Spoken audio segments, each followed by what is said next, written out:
Hello everybody, welcome back to HardReset.Info channel. Today I'll show you how to easily fix the ghost touch problem on your REDMI Pad 2.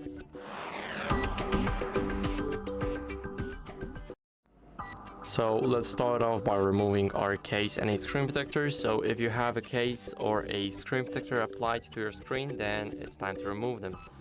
But only if the screen protector is misaligned or the case is very long here. So let me show you. Here we have the bezels.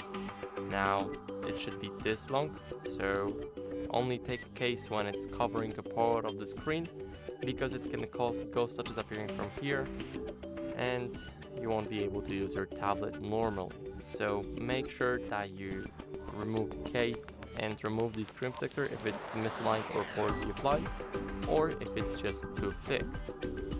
So after that, what you guys can do is clean the screen to remove any debris or moisture that has been on the screen. So let's just get the microfiber cloth and give it a few good swipes. So after swiping, what we can also do is check for the software updates. So let's go and unlock our device, go to settings, and here select about tablet.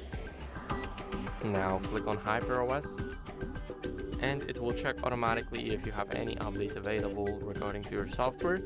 So I recommend you guys updating your software as soon as the new update comes out, because it comes with a lot of fixes, including the ghost touch problem, the touch screen, the screen flickering, even the microphone, speaker, and much more. So make sure to run the latest version of your software. And that would be it for this video. I hope it helped you, and if it did, then leave a like, sub, and a comment. And I'll see you next time.